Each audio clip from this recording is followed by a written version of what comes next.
ಕೊಲೆ ಪ್ರಕರಣದಲ್ಲಿ ಜೈಲಲ್ಲಿರುವ ನಟ ದರ್ಶನ್ಗೆ ಹಾಸಿಗೆ ದಿಂಬು ಒದಗಿಸುವ ಕುರಿತು ನಿನ್ನೆ 57ನೇ ಸಿಸಿಎಚ್ ಕೋರ್ಟ್ನಲ್ಲಿ ಅರ್ಜಿ ವಿಚಾರಣೆ ನಡೆದಿದೆ. ಆರೋಪಿ ದರ್ಶನ್ನ ಕ್ವಾರಂಟೈನ್ ಸೆಲ್ನಿಂದ ಮೇನ್ ಸೆಲ್ಗೆ ಶಿಫ್ಟ್ ಮಾಡಿ ನಾವು ಟ್ರಯಲ್ಗೆ ಬಂದಿದ್ದೀವಿ, ಸಿದ್ಧರಿದ್ದೇವೆ, ನಾಳೆನೇ ವಿಚಾರಣೆ ಮಾಡಿ ನಾಡಿದ್ದೇ ತಪ್ಪಾಗಿದ್ರೆ ಮರಣದಂಡನೆ ಶಿಕ್ಷೆ ಕೊಡಿ, ವಿಚಾರಣೆಗೆ ಯಾವುದೇ ಆಕ್ಷೇಪ ಇಲ್ಲ, ಆದರೆ ಮೂಲಭೂತ ಸೌಲಭ್ಯ ಕೊಡೋದಕ್ಕೆ ಸೂಚನೆ ಕೊಡಿ ಅಂತ ದರ್ಶನ್ ಪರ ವಕೀಲ ಸುನಿಲ್ ಮನವಿ ಮಾಡಿದ್ದಾರೆ. ವಾದ ಪ್ರತಿವಾದ ಆಲಿಸಿದ ನ್ಯಾಯಾಧೀಶರು ಹಾಸಿಗೆ ದಿಂಬು ಒದಗಿಸುವ ಬಗ್ಗೆ ಅಕ್ಟೋಬರ್ 29ರಂದು ಪ್ರಕಟಣೆ ನೀಡುವುದಾಗಿ ವಿಚಾರಣೆಯನ್ನು ಮುಂದೂಡಿದ್ದಾರೆ. ರೇಣುಕಾಸ್ವಾಮಿ ಕೊಲೆ ಪ್ರಕರಣದ 14ನೇ ಆರೋಪಿ ಪ್ರದೂಷ್ಗೆ 57ನೇ ಸಿಸಿಎಚ್ ಕೋರ್ಟ್ 20 ದಿನಗಳ ಕಾಲ ಮಧ್ಯಂತರ ಜಾಮೀನು ಮಂಜೂರು ಮಾಡಿದೆ. ಪ್ರದೂಷ್ ತಂದೆ ಸುಬ್ಬರಾವ್ ನಿಧನರಾಗಿರುವ ಹಿನ್ನೆಲೆ ಅಂತ್ಯ ಸಂಸ್ಕಾರ ಹಾಗೂ ಇತರ ಕಾರ್ಯಗಳನ್ನು ಮುಗಿಸೋದಕ್ಕೆ 20 ದಿನಗಳ ಮಧ್ಯಂತರ ಜಾಮೀನು ನೀಡಿ ನ್ಯಾಯಾಧೀಶ ಐಪಿ ನಾಯಕ್ ಆದೇಶ ನೀಡಿದ್ದಾರೆ. ಧರ್ಮಸ್ಥಳ ಬುರುಡೆ ಕೇಸ್ನಲ್ಲಿ ಮತ್ತೊಂದು ಮಹತ್ವದ ಬೆಳವಣಿಗೆ ನಡೆದಿದೆ. ಬುರುಡೆ ಷಡ್ಯಂತ್ರದ ವಿಚಾರಣೆಗಾಗಿ 4ವರಿಗೆ ಎಸ್ಐಟಿ ನೋಟಿಸ್ ಅನ್ನು ಕೊಟ್ಟಿದೆ. ನಾಳೆ ಬೆಳಗ್ಗೆ ಬೆಳ್ತಂಗಡಿ ಎಸ್ಐಟಿ ಕಚೇರಿಗೆ ಹಾಜರಾಗುವಂತೆ ಮಹೇಶ್ ಶೆಟ್ಟಿ ತಿಮರೋಡಿ, ಗಿರೀಶ್ ಮಠಣ್ಣವರ್, ಜಯಂತ್ ಟಿ ಹಾಗೂ ವಿಠ್ಠಲ್ ಗೌಡಗೆ ಸೂಚನೆ ಕೊಟ್ಟಿರುವಂತದ್ದು. ಅಲ್ಲದೆ ವಿಚಾರಣೆಗೆ ಹಾಜರಾಗದಿದ್ರೆ ಬಂಧಿಸಲಾಗುತ್ತೆ ಅಂತಾನೂ ಎಚ್ಚರಿಕೆ ನೀಡಲಾಗಿದೆ. ಶಬರಿಮಲೆ ದೇಗುಲದ ಚಿನ್ನಾಭರಣ ಕಳವು ಪ್ರಕರಣ ಸಂಬಂಧ ಬಳ್ಳಾರಿಯಲ್ಲೂ ಕೇರಳ ಎಸ್ಐಟಿ ತಂಡ ತನಿಖೆ ನಡೆಸ್ತಾ ಇದೆ. ಬಳ್ಳಾರಿ ನಗರದ ಬೆಂಗಳೂರು ರಸ್ತೆಯಲ್ಲಿರುವ ರುದ್ದಂ ಜ್ಯುವೆಲರಿ ಶಾಪ್ನಲ್ಲಿ ಎಸ್ಐಟಿ ತಂಡ ಶೋಧ ನಡೆಸಿದ್ದು ಈಗಾಗಲೇ 470 ಗ್ರಾಂ ಚಿನ್ನವನ್ನು ಸೀಸ್ ಮಾಡಿದೆ. ಬಳ್ಳಾರಿಯಲ್ಲಿ ಗೋವರ್ಧನ್ ಮನೆ ಅಂಗಡಿ ಮೇಲೆ ಎಸ್ಐಟಿ ಅಧಿಕಾರಿಗಳು ದಾಳಿ ನಡೆಸಿದ್ದಾರೆ. ಶಾಪ್ ಮಾಲೀಕ ಗೋವರ್ಧನ್ ವಿಚಾರಣೆಯನ್ನ ಮಾಡಲಾಗಿದೆ. ವಿಚಾರಣೆ ಬಳಿಕ ಮಾತನಾಡಿದ ಮಾಲೀಕ ಗೋವರ್ಧನ್ ಎಸ್ಐಟಿ ಕೇಳಿದ ಎಲ್ಲಾ ದಾಖಲೆಗಳನ್ನು ಕೊಟ್ಟಿದ್ದೇನೆ ಅಂತ ಹೇಳಿದ್ರು. ದ್ವಾರಪಾಲಕರು ಇದ್ದಾರಲ್ಲ, ಅದರಲ್ಲಿ ಕೂಡ ಗೋಲ್ಡ್ ಪ್ಲೇಟಿಂಗ್ ಮಾಡಬೇಕು ಅಂತ ಅವರು ಉನ್ನಿಕೃಷ್ಣನವ್ರಿಗೆ ಹೇಳಿದ್ದಾರೆ. ಆ ಸಂಬಂಧಪಟ್ಟು ಅದರಲ್ಲಿ ಏನೋ ತೂಕ ಕಮ್ಮಿ ಆಗಿದೆ, ಅದರಲ್ಲಿ ಏನೋ ಡಿಫ್ರೆನ್ಸ್ ಆಗಿದೆ ಅನ್ನೋ ಉದ್ದೇಶಕ್ಕೆ ಅವರು ವಿಚಾರಣೆಗೆ ಅವರು ನನ್ನ ಕರೆದಿದ್ದರು ಟ್ರಿವೆಂಡ್ರಮ್ಗೆ.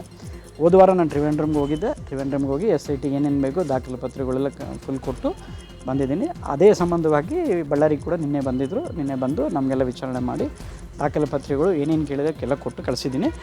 ಕೋರ್ಟಲ್ಲಿ ವಿಚಾರ ಇರೋದ್ರಿಂದ ಅವರು ಏನು ಹೇಳ್ತಾ ಇದ್ದಾರೆ, ಏನು ಮಾಹಿತಿ ಬಗ್ಗೆ ನಮಗೆ ತನಿಖೆಗೆ ಸಹಕಾರ ಮಾಡಬೇಕು ನೀವು ಅಂತ ಹೇಳಿದ್ದಾರೆ. ನಾನು ಎನಿ ಟೈಮ್ ಬಂದು ಶಬರಿಮಲೆ ದೇವಸ್ಥಾನದ ಚಿನ್ನ ಕಳವು ಪ್ರಕರಣ ಸಂಬಂಧ ಆರೋಪಿ ಪೊಟ್ಟಿ ಉನ್ನಿಕೃಷ್ಣನ್ ಬೆಂಗಳೂರು ಮನೆ ಮೇಲೆ ಪೊಲೀಸರು ದಾಳಿ ಮಾಡಿದ್ದಾರೆ. ಕೇರಳ ಎಸ್ಐಟಿ ಪೊಲೀಸರಿಂದ ದಾಳಿ ನಡೆಸಲಾಗಿದೆ. 4 ಅಧಿಕಾರಿಗಳ ತಂಡ ದಾಳಿಯನ್ನು ನಡೆಸಿ ಪರಿಶೀಲನೆ ನಡೆಸುತ್ತಿದ್ದಾರೆ.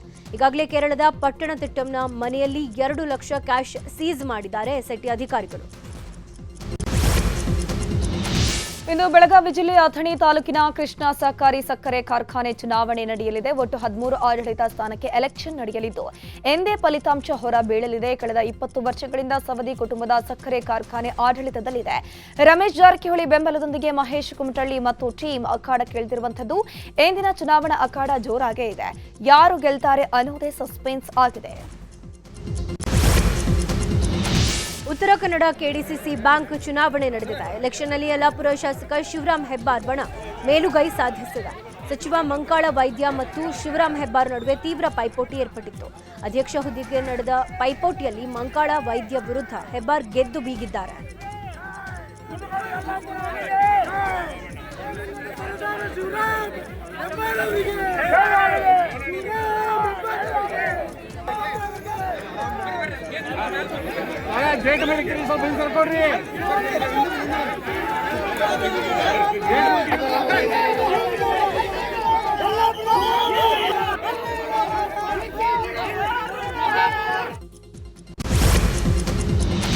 ಇಂದು ಬಂಗಾರಪೇಟೆ ತಾಲೂಕಿನ ವ್ಯವಸಾಯೋತ್ಪನ್ನ ಮಾರಾಟ ಸಹಕಾರ ಸಂಘದ ಅಧ್ಯಕ್ಷ ಮತ್ತು ಉಪಾಧ್ಯಕ್ಷ ಸ್ಥಾನಕ್ಕೆ ಚುನಾವಣೆ ನಡೆಯಲಿದೆ. ಈಗಾಗಲೇ 12 ನಿರ್ದೇಶಕರ ಸ್ಥಾನಗಳಲ್ಲಿ ಬಿಜೆಪಿ ಮತ್ತು ಜೆಡಿಎಸ್ ಬೆಂಬಲಿತ ಅಭ್ಯರ್ಥಿಗಳು 7ರಲ್ಲಿ ಗೆದ್ದಿದ್ದು ಉಳಿದ 5 ಸ್ಥಾನಗಳು ಕಾಂಗ್ರೆಸ್ ಪಾಲಾಗಿದೆ. ಎನ್ಡಿಎ ಅತಿ ಹೆಚ್ಚಿನ ಸ್ಥಾನದಲ್ಲಿ ಗೆಲುವು ಸಾಧಿಸಿದರೂ ಕೂಡ ಸರ್ಕಾರದ 3 ನಾಮಿನಿ ಸದಸ್ಯರ ಬಲದಿಂದ ಕಾಂಗ್ರೆಸ್ ಬೆಂಬಲಿತರು ಅಧಿಕಾರದ ಚುಕ್ಕಾಣಿ ಹಿಡಿಯೋದು ಬಹುತೇಕ ಖಚಿತ ಎನ್ನಲಾಗ್ತಿದೆ.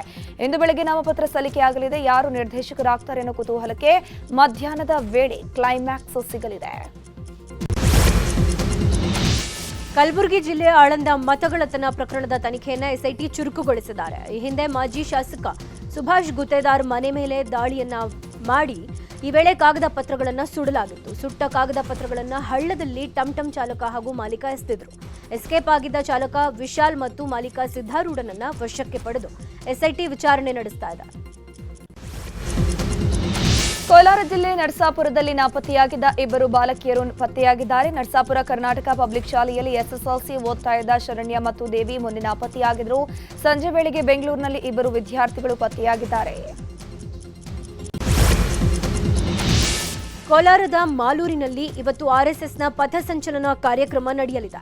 ಹೀಗಾಗಿ ನಗರದಾದ್ಯಂತ ಕೇಸರಿ ಬ್ಯಾನರ್ಸ್, ಬಂಟಿಂಗ್ಸ್ ಹಾಕಲಾಗಿದ್ದು ಪಥಸಂಚಲನಕ್ಕೆ ಎಲ್ಲ ತಯಾರಿ ಮಾಡಿಕೊಳ್ಳಲಾಗಿದೆ. ಮಧ್ಯಾಹ್ನ 2:30ಕ್ಕೆ ಹೋಂಡಾ ಕ್ರೀಡಾಂಗಣದಿಂದ ಪಥಸಂಚಲನ ಕಾರ್ಯಕ್ರಮ ನಡೆಯಲಿದೆ. ಹೀಗಾಗಿ ಮುಂಜಾಗ್ರತಾ ಕ್ರಮವಾಗಿ ಯಾವುದೇ ಗಲಾಟೆ ಗದ್ದಲ ಉಂಟಾಗದಂತೆ ಬಿಗಿ ಪೊಲೀಸ್ ಬಂದೋಬಸ್ತ್ ಮಾಡಲಾಗಿದೆ. ಫೋರ್ಸ್ ಮಾಡೋದಾಗ್ಲಿ, ಬಾ ಅಂತ ಹೇಳೋದಾಗ್ಲಿ, ನಾವು ನಮ್ಮ ಕೆಲಸ ಇದೆ. RSS 100 ವರ್ಷಗಳ ಕಾಲ ನಮ್ಮ ದೇಶ ಕಟ್ಟುವಂಥ ಕೆಲಸಕ್ಕೆ ಏನು ಮಾಡಿದ್ದಾರೆ ಅದನ್ನ ಸ್ಮರಿಸೋಂಥದ್ದು.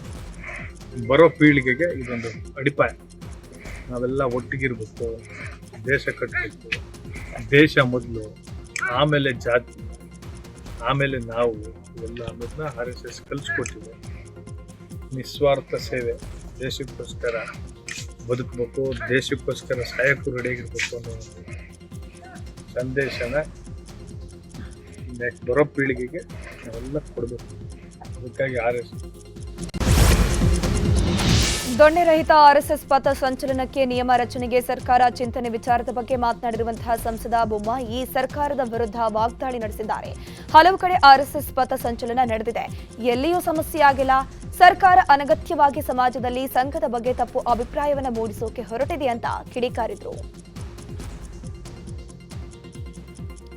ನಾವೆಲ್ಲದರಲ್ಲೂ ಭಾಗಿಯಾಗೇ ಆಗ್ತೀವಿ, ಇದರಲ್ಲೂ ಭಾಗಿಯಾಗ್ತೀವಿ. ಆ ಪ್ರಶ್ನೆ ಉದ್ಭವಿಸಿದೆ. ಇದೊಂದು ಸ್ವತಂತ್ರ ದೇಶ. ಸಂವಿಧಾನದಲ್ಲಿ ಎಲ್ಲರಿಗೂ ಕೂಡ ಸ್ವತಂತ್ರ ಕೊಟ್ಟಿದ್ದಾರೆ, ವಾಕ್ ಸ್ವತಂತ್ರ ಕೊಟ್ಟಿದ್ದಾರೆ, ವ್ಯಕ್ತಿ ಸ್ವತಂತ್ರ ಕೊಟ್ಟಿದ್ದಾರೆ, ಸಾಮಾಜಿಕ ಧಾರ್ಮಿಕ ಸ್ವಾತಂತ್ರ್ಯವೂ ಕೂಡ ಕೊಟ್ಟಿದ್ದಾರೆ. ಹೀಗಾಗಿ ಆಚರಣೆಗೆ ಇವತ್ತು ಸರ್ಕಾರ ಮೂಲ ಸಂವಿಧಾನದ ವಿರುದ್ಧ ಇವತ್ತು ಆ ಒಂದು ಆದೇಶವನ್ನು ಮಾಡಿದೆ. ಇದು ಭಾಳ ದಿವಸ ಸ್ಕ್ರೂಟಿನಿಯ.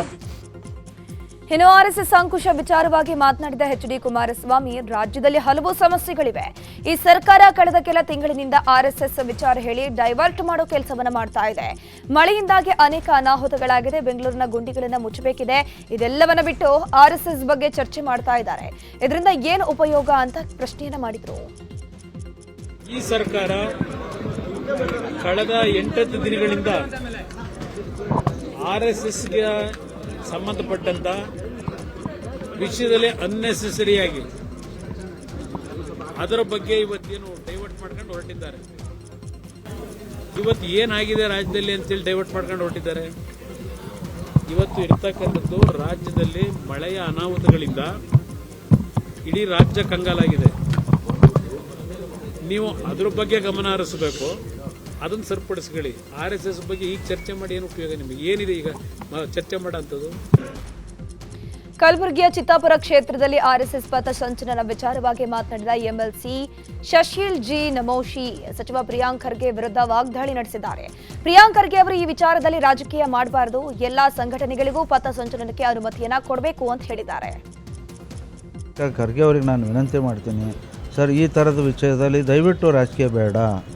ರಾಜಕೀಯ ಬಿಟ್ಟು ಯಾವುದೇ ಸಂಘಟನೆಯವ್ರು ಕೇಳ್ತಾರ ಅದನ್ನು ಅವರು ಮಾಡಲಿ. ಅದರೊಳಗೆ ಯಾದಗಿರಲ್ಲಿ ಯಾರಿಗೆಲ್ಲ ತಿರಸ್ಕಾರ ಮಾಡಿದಾರೆ, ಗೌರ್ಮೆಂಟ್ ಕಾಲದಲ್ಲಿನೂ ಇನ್ನೂ ಪರ್ಮಿಷನ್ ಕೊಟ್ಟಿಲ್ಲ ಅಂತ. ಇದು ಆಗಬಾರ್ದು. ಅವ್ರವ್ರಿಗೆ ಬಿಟ್ಟಿದ್ದು ಅಧಿಕಾರಿಗಳಿಗೆ ಬಿಡ್ರಿ. ಅವ್ರು ಯಾವುದೇ ಸಂಘಟನೆ ಯಾವಾಗೇ ಮಾಡ್ಬೇಕಂತಾರ ಅವರಿಗೆ ನಾವು ಸ್ವಾಗತ ಮಾಡೋಣ. ಅದು ಯಾವುದೇ ಭೀಮಸೇನೆಯವ್ರು ಮಾಡ್ತಾರೆ, ಅವ್ರು ನಮಗೆ ಕರಿತಾರಂತಂದ್ರೆ ನಾವು ಹೋಗೋಣ. ಅದರೊಳಗೇನು ಯಾವುದೂ ವಿರೋಧ ಇಲ್ಲ. ಅವರು ಮಾಡಲಿ ಇವರು ಮಾಡಲಿ, ಅದರೊಳಗೆ ಡಿಫ್ರೆನ್ಸಸ್ ಬೇಡ. ಒಂದು ದಿವಸ ಅವ್ರಿಗೆ ಟೈಮ್ ಕೊಡ್ರಿ, ಇನ್ನೊಂದು ದಿವಸ ಇನ್ನೊಬ್ರಿಗೆ ಟೈಮ್ ಕೊಡ್ರಿ. ಯಾರು ಮಾಡ್ತಾರೋ ಮಾಡಲಿ, ಇದಕ್ಕೆ ಯಾವುದೂ. ಉತ್ತರ ಕರ್ನಾಟಕ ಭಾಗದಲ್ಲಿ ಮಳೆಯಿಂದಾಗಿ ಭಾರೀ ಬೆಳೆ ಹಾನಿಯಾಗಿದೆ. ಹಾನಿಗೊಳಗಾದ ಬೆಳೆಗೆ ಪರಿಹಾರ ನೀಡೋದಕ್ಕೆ ಆಗ್ರಹಿಸಿ ಅಕ್ಟೋಬರ್ 17ರಂದು ಬಸವಕಲ್ಯಾಣದಲ್ಲಿ ಶಾಸಕ ಶರಣು ಸಲಗಾರ್ ಪ್ರತಿಭಟನೆ ಮಾಡಿದರು. ಈ ಪ್ರತಿಭಟನೆ ಬಗ್ಗೆ ಮಾಜಿ ವಿಧಾನ ಪರಿಷತ್ ಸದಸ್ಯ ವಿಜಯ್ ಸಿಂಗ್ ವ್ಯಂಗ್ಯವಾಡಿದ್ದಾರೆ. ಸರ್ಕಾರ ಪರಿಹಾರ ಕೊಡ್ತೇನೆ ಅಂತ ಹೇಳಿದ ಮೇಲೂ ಪ್ರತಿಭಟನೆ ಮಾಡೋದ್ರಿಂದ ಏನು ಉಪಯೋಗ ಆಗಿದೆ ಅಂತ ಪ್ರಶ್ನಿಸಿದ ವಿಜಯ್ ಸಿಂಗ್, ಪ್ರಚಾರಕ್ಕೋಸ್ಕರ ಪ್ರತಿಭಟನೆ ಮಾಡೋದಾದ್ರೆ ಅದು ಒಳ್ಳೆಯದಲ್ಲ ಅಂತ ಹೇಳಿದರು. ಇಂದು ರಾಜ್ಯ ಹಾಗೂ ರಾಷ್ಟ್ರ ಕಂಡ ವರ್ಣರಂಜಿತ ವ್ಯಕ್ತಿತ್ವದ ರಾಜಕಾರಣಿ ದಿವಂಗತ ಎಸ್ ಬಂಗಾರಪ್ಪನವರ 93ನೇ ಜನ್ಮ ದಿನೋತ್ಸವ. ಈ ಹಿನ್ನೆಲೆಯಲ್ಲಿ ಶಿವಮೊಗ್ಗ ಜಿಲ್ಲೆ ಸೊರಬದ ಬಂಗಾರಧಾಮದಲ್ಲಿ ಅದ್ದೂರಿಯಾಗಿ ಆಚರಿಸೋಕೆ ಸಿದ್ಧತೆ ಮಾಡಿಕೊಳ್ಳಲಾಗಿದೆ. ದಿವಂಗತ ಎಸ್ ಬಂಗಾರಪ್ಪ ಅವರ ಜನ್ಮ ದಿನೋತ್ಸವದಲ್ಲಿ ರಾಜಕೀಯ ಗಣ್ಯರು, ಅಭಿಮಾನಿಗಳು ಸೊರಬದ ಬಂಗಾರಧಾಮಕ್ಕೆ ಭೇಟಿ ನೀಡಲಿದ್ದಾರೆ. ಪ್ರವಾಸಿಗರ ಸಂಖ್ಯೆಯಲ್ಲಿ ಏರಿಕೆ ಆಗುವಂತಹ ಸಾಧ್ಯತೆ ಇದೆ. ಉಡುಪಿಯ ಶ್ರೀ ಕೃಷ್ಣ ಮಠಕ್ಕೆ ಶಿವಶರಣರಾದ ಸುತ್ತೂರು ಮಠಾಧೀಶರು ಭೇಟಿ ಕೊಟ್ಟು ಅಪೂರ್ವ ಸಂಗಮಕ್ಕೆ ಸಾಕ್ಷಿಯಾದರು. ಪರ್ಯಾಯ ಶ್ರೀ ಪುತ್ತಿಗೆ ಮಠದವರು ಆಯೋಜಿಸಿರುವ ಮಹತ್ವದ ಕಾರ್ಯಕ್ರಮದಲ್ಲಿ ಭಾಗಿಯಾಗಿದ್ದಾರೆ. ಗೀತಾ ಮಂದಿರದಲ್ಲಿ ನೂತನವಾಗಿ ಆರಂಭಿಸಿರುವ ನರಸಿಂಹ ಸಭಾಭವನವನ್ನು ಸುತ್ತೂರು ಶ್ರೀಗಳು ಉದ್ಘಾಟನೆ ಮಾಡಿದರು. ಈ ವೇಳೆ ಕೃಷ್ಣ ಮಠವನ್ನು ಸಂದರ್ಶಿಸಿದ ಅವರು ದೇವರ ದರ್ಶನವನ್ನ ಮಾಡಿದ್ದಾರೆ. ವಿಶೇಷ ಗೌರವ ಆದರಗಳೊಂದಿಗೆ ಸುತ್ತೂರು ಶ್ರೀಗಳನ್ನು ಕೃಷ್ಣ ಮಠಕ್ಕೆ ಬರಮಾಡಿಕೊಳ್ಳಲಾಗಿದೆ.